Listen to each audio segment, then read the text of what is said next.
In his essay, Understanding a Photograph, visual theorist and art critic John Berger once said that all photographs carry a very simple message. That is, I've decided that seeing this is worth recording. To make a photograph in the first place, we need some kind of visual stimulus, something that makes us pick up our camera and release the shutter. It could be light on a landscape that we think we'll never ever get back again. It could be specific moments in a family's life that are worth capturing, like weddings or graduation ceremonies. Or it could just simply be an observation that makes us think, that might make a good photograph. It can be easy to say then that every single photograph that we make has a particular meaning to us as a photographer. But is it possible to get other people who might look at our photographs to feel the same way that we did when we released that shutter, even if they weren't there at the time?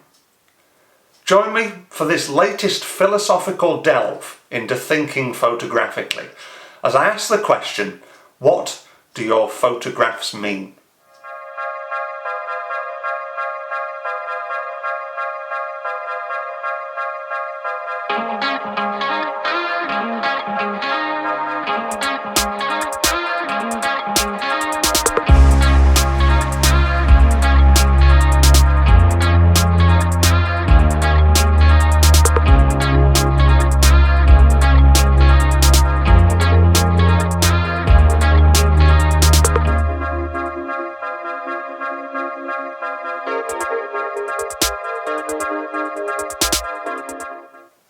I suppose the first question we must ask is it necessary to get other people to feel what we felt when we made a photograph? Well, in certain circumstances, it's probably not. If you're taking a family photograph or a photograph from a wedding of one of your loved ones, then that meaning of the photograph is only going to be relevant to you and your nearest and dearest. So therefore, other than maybe going in a wedding photography portfolio, it's not really going to necessarily need to attract other people's attention. But if you're putting together a photography project or entering your photographs into a competition, then you're going to need the person looking at your photograph to get something out of it. And the closest you can get to making them feel what you felt at the time of making that photograph is always going to be positive in terms of helping them to understand your intentions from that photograph and also get something out of it themselves. While studying for my undergraduate degree, I came across the work of John Davis, an industrial northern landscape photographer. This photograph of Agecroft Power Station really drew me in. These huge cooling towers taking up the centre of the photograph, framed at the top by a brooding sky and at the bottom by these skeletal wintry trees. In the middle, we see these tiny figures in comparison playing football on the football field. Similarly, in this photograph by Andadav Kander in his series The Long River, we have this construction of the bridge reaching across the top of the frame as if it was going to touch in the middle. Apart from that, the photograph is very simple, there's not much to it. But again, our eyes are drawn to the people on the bank of the river and another figure actually in the river. Again, tiny in comparison to the surrounding industry. Looking at this photograph, there's not much natural element to it. There is, though, this cloying, pollutant mist in the sky. Although these are two very different photographs by two different photographers, we can sort of deduce a similar sort of meaning from both of them. But why is that? And how can we deduce that meaning in the first place? In linguistics, there's a study known as semiotics, which basically means the study of signs, and I think it translates brilliantly into the world of photography as well. It can be broken down into two subsections. The first section is the signifier, or denotation, which on a very basic level is what we see. The second section is the signified, or connotation, which is what we understand by seeing what we see. Now, an episode of Thinking Photographically wouldn't be complete without a quote from the great Ansel Adams. And my favourite quote of his is that photographs are often looked at, seldom looked into. And semiotics gives us this chance to look further and deeper into photographs, to not just see what they are of, but to generate a meaning from them. In this photograph, the denotation, that very basic view of this image, is that it is a photograph of a waterfall. But yet the connotation that we can get from that, we need to look into this photograph in a bit more detail. But as we start doing that, those connotations start jumping out at us. So we could say that this photograph was taken in winter. How do we know that? Because there's no leaves on the trees. We could also say that the photographer that has made this photograph has used a slow shutter speed. How can we tell that? Because the water is blurred out and milky.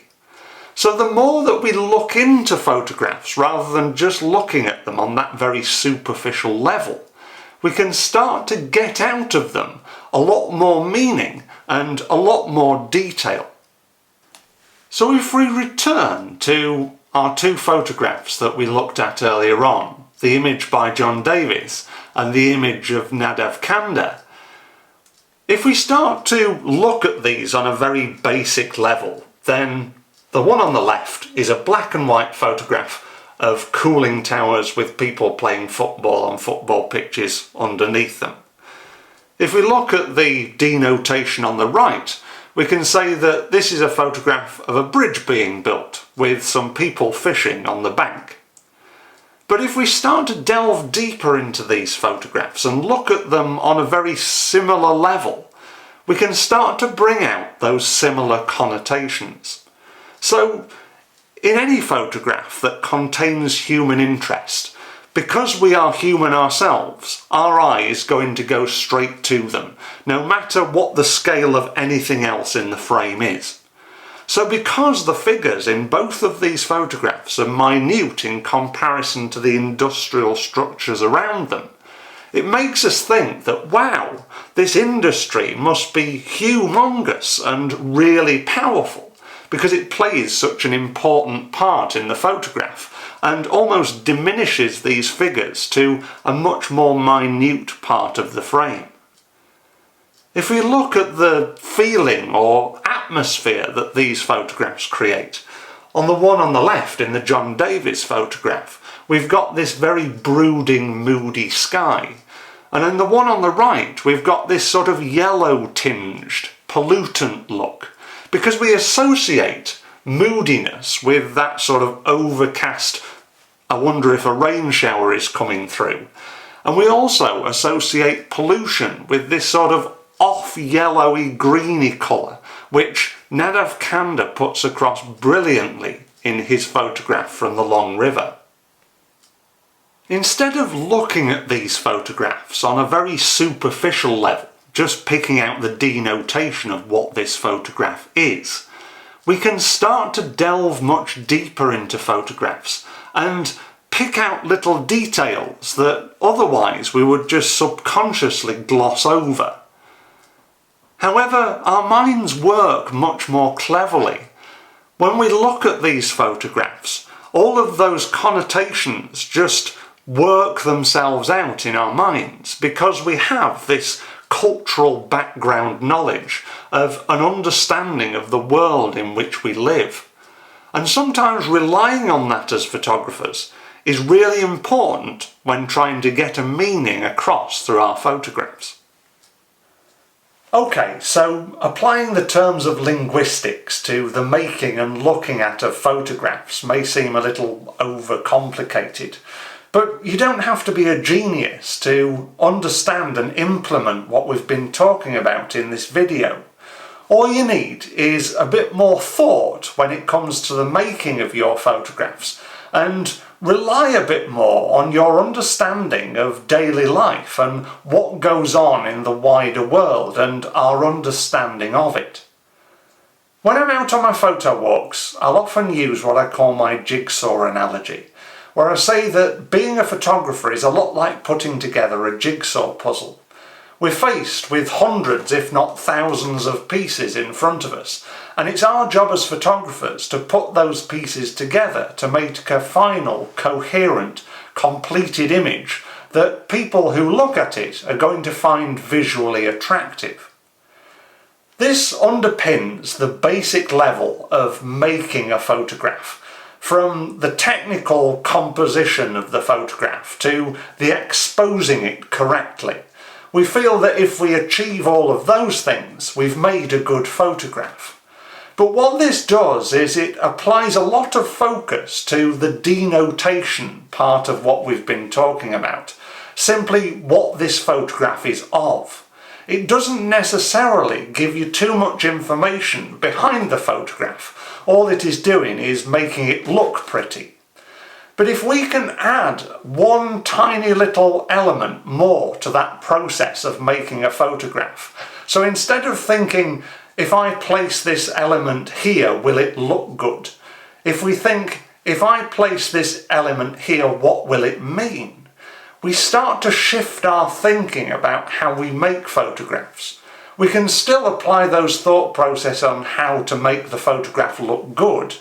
But if we apply this new trend, then we can think, what do our photographs mean? And be a lot more confident in getting the feeling that we have when we make that photograph, and our intent for it, and the meaning that we would like to convey across to the people actually looking at our photographs. If you've liked and enjoyed this video, then please give it a thumbs up. If you've got any opinions or comments, then please share them with me in that comment section below. If you have enjoyed this video and you haven't yet subscribed to the Yorkshire Photo Walks YouTube channel, then please do so and hit that bell icon to be reminded every time we post a new video. If you'd like to learn about photography practically out in the field in small groups, then check out YorkshirePhotoWalks.com for our latest Yorkshire Photo Walks schedule. You can also follow us on Facebook and Instagram for all of our latest news and photo walk photographs by following @PhotoWalksYorks. You can also check out my own personal photography portfolio at theflatcappedphotographer.co.uk. Next time you're out and about with your camera, don't necessarily just think about what your photograph looks like in terms of aesthetics. Think about what each of the elements within your frame actually mean. If you do that, then I can guarantee that you'll start getting more people to understand your intent when you make photographs. Thank you very much for watching. I look forward to seeing you again next time.